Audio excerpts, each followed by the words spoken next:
Hello friends, நம்ம வந்து பொதுவாக எந்த ஒரு நர்சரி விசிட் பண்ணாலே நம்ம வந்து ஃபர்ஸ்ட் ஆஃப் ஆல் வந்து செலக்ட் பண்ணி வாங்கக்கூடிய பிளான்ட் என்னென்னு பார்த்தீங்கன்னா அது வந்து ரோஸ் பிளான்ட்டாக தான் இருக்கும்.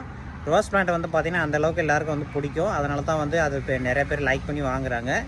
சரி வாங்க, இந்த பிளான்ட் வந்து பார்த்திங்கன்னா எப்படியெல்லாம் செலக்ட் பண்ணி வாங்கணும், எந்த மாதிரி இருந்தால் நீங்கள் வந்து அதை பார்த்துட்டு நீங்கள் வந்து பர்ச்சேஸ் பண்ணலாம் அப்படின்றத வந்து பார்த்திங்கன்னா இந்த வீடியோவில் வந்து சொல்ல போகிறேன். ஸோ கடைசி வரை ஸ்கிப் பண்ணாமல் பாருங்கள்.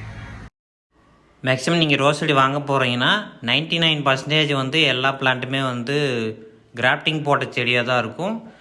அந்த மாதிரி கிராஃப்டிங் போட்ட செடியை வந்து நீங்கள் வாங்கும்போது மெயினாக கவனிக்க வேண்டிய விஷயம் என்னென்னு பார்த்தீங்கன்னா, ஒட்டு கட்டியிருப்பாங்க. ஒட்டுக்கு கீழே வந்து பார்த்திங்கன்னா ஏதாவது எக்ஸ்ட்ரா போர்ஷன் வளர்ந்துருக்கான்னு பாருங்கள். அது மாதிரி எக்ஸ்ட்ரா போர்ஷன் வந்து வளர்ந்துருந்தால் அதனால் உங்களுக்கு எந்த யூஸுமே இருக்காது.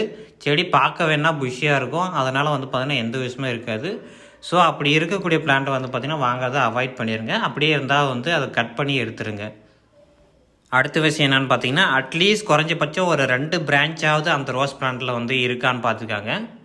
நெக்ஸ்ட் ஒன்று பார்த்தீங்கன்னா முக்கியமான விஷயம், மேக்ஸிமம் நர்சரியில் வந்து பார்த்திங்கன்னா 5 லிட்டர் க்ரோ பேக் கவரில் இருக்கக்கூடிய பிளான்ட்டு தான் வந்து சேல் பண்ணுவாங்க. மேக்ஸிமம் அந்த பிளான்ட்டை வாங்க ட்ரை பண்ணுங்கள். ஏன்னா அது வந்து பார்த்திங்கன்னா ஓரளவுக்கு மெச்சூராக இருக்கும். ஸோ அதெல்லாம் பிகினர்ஸ் வளர்க்குறதுக்கு ரொம்பவே யூஸ்ஃபுல்லாக இருக்கும். அது இல்லைனா இன்னும் பெரிய சைஸ் பிளான்ட் கூட நீங்கள் வந்து வாங்கிக்கலாம். ஸோ இந்த விஷயங்கள் நீங்கள் வந்து பார்த்தாலே போதுமானது.